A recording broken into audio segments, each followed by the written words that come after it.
Bonjour et bienvenue, voici notre tour d'horizon économique, géopolitique et boursier. Nous sommes le vendredi 29 septembre. Pour comprendre comment tourne la planète finance, et lorsqu'on découvre qu'elle peut tourner sans cerveau, c'est sur la bourse au quotidien et nulle part ailleurs. Et l'épisode du jour s'intitulera « Le mois de septembre 2017, le mois le plus cool de l'histoire ».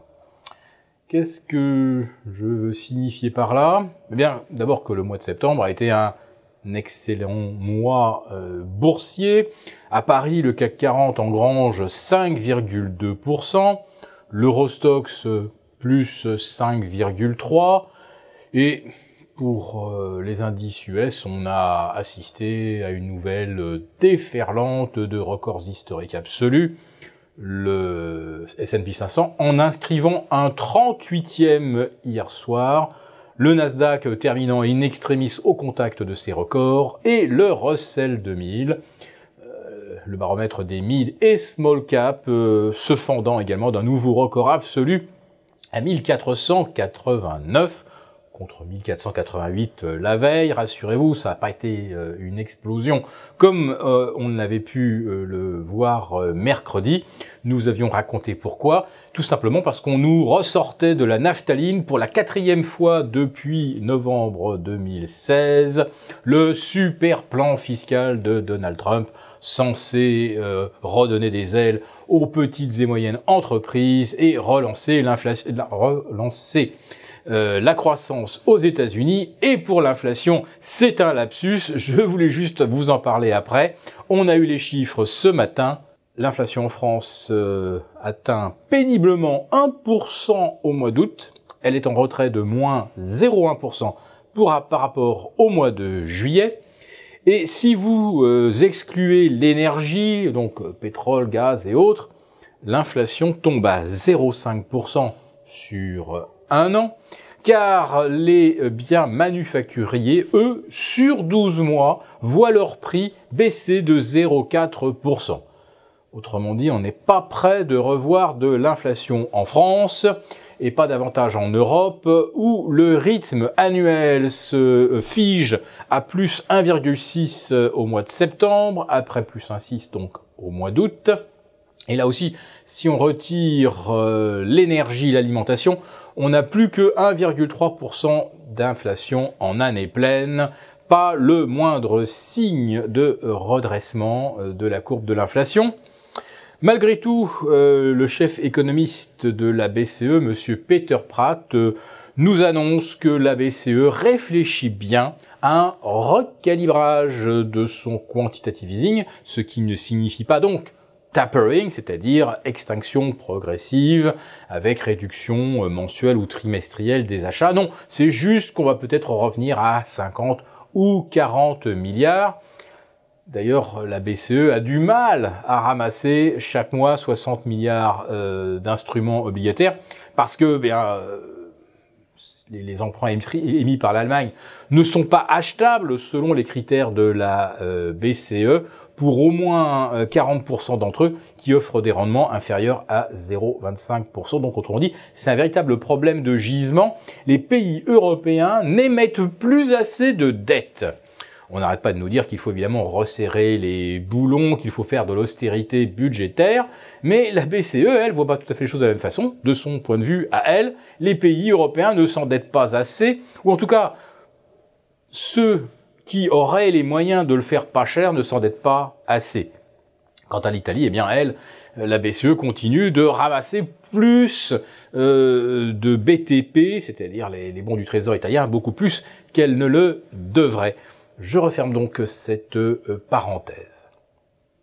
J'en reviens donc au titre de cette chronique qui est « Mois de septembre, le plus cool de l'histoire ». Et oui, car le CAC 40 a progressé à 17 reprises sur 21 séances, mais pendant les 4 séances où elle n'a pas progressé, le CAC 40 n'a jamais perdu plus de 0,4%.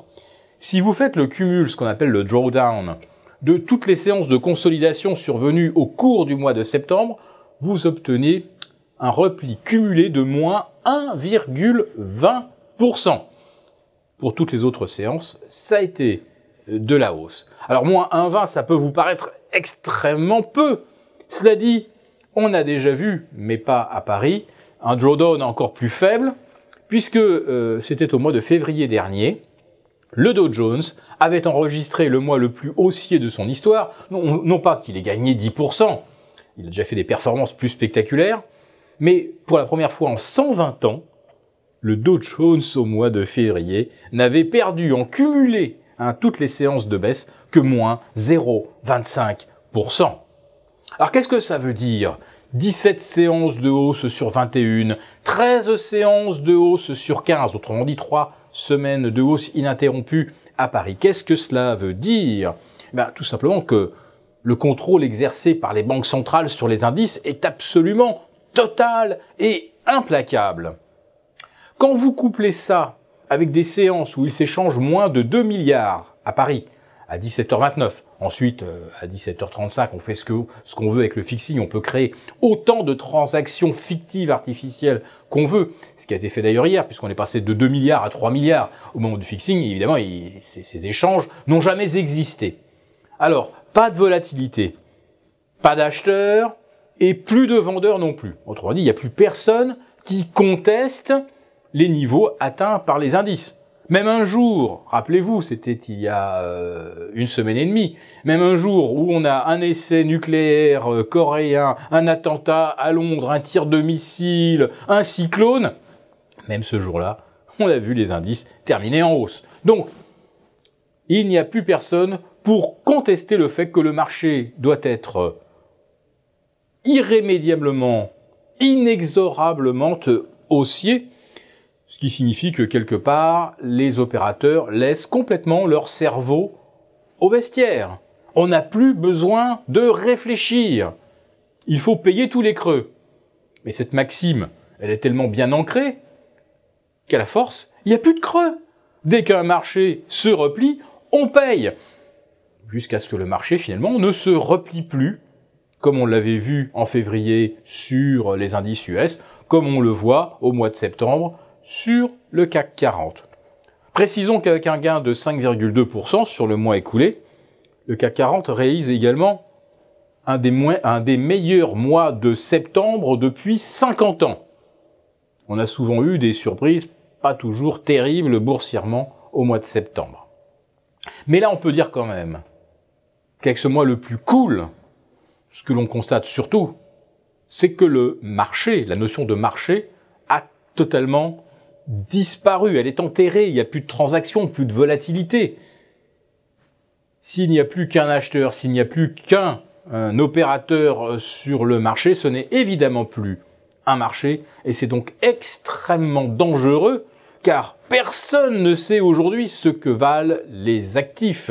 Enfin, on ne le savait pas plus à la fin du mois d'août et pas davantage au mois de juin. Enfin, on voit que plus on avance dans le temps, moins le marché sert à déterminer le prix d'un actif. Le marché ne sert plus qu'à afficher un prix. Alors peut-être que certains trouveront ça cool, nous trouverons ça plutôt angoissant.